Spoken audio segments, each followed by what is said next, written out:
jump into another question. Jesse Bean coming back 5 minutes ago saying, I'm just learning how to use Reason 9 currently, teaching myself. Any tips? Also, the drink was Baja mixed with pink lemonade. Sounds just awful. Yeah, I'm seeing here that you have an Audio Technica. I don't know what kind, but you got an Audio Technica right here and an XLR microphone plugged into some kind of preamp.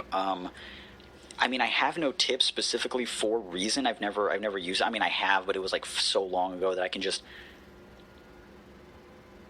It's equivalent to say I've never used it. You know, I can teach you or even tell you nothing about it. But just a general tip would just be like, treat it like everything else, as in this is a skill and you have to actually sit down and learn it, and nothing is going to teach you that more than experience. So you can watch a million YouTube videos that are like, this is how to use this DAW and how to use it right and how to, you know, this or that. Maybe that is useful for when you're first starting out, but nothing is going to teach you more than actually going in there and making your own mistakes. Just record all the time. You're gonna hit points where you're just like, oh, I see what I'm doing with the EQ now. Oh, okay, I now know what I'm doing when I'm running into this issue. Or, oh, you know what, that sounds really cool. I've never done that before. I really like these presets. I just save them as my own thing.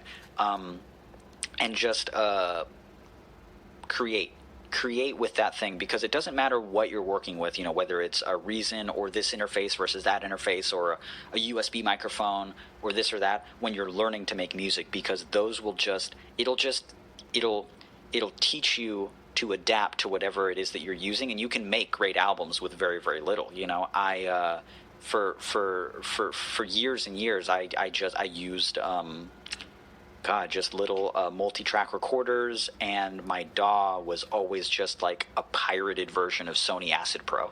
You know, this is a long time before I can even afford, you know, a nice computer and then it to run like legitimate software and stuff. And it was years before I was even into straight to PC recording. So no matter what you're doing, I think it can sound good, and it will sound good if you just teach yourself that, because those little things that you teach yourself along the way, you know, those like small moments of looking at something and actually figuring out a problem, or working at a song for like 20 hours and being like, whoa, it's finally fucking done and it's really incredible.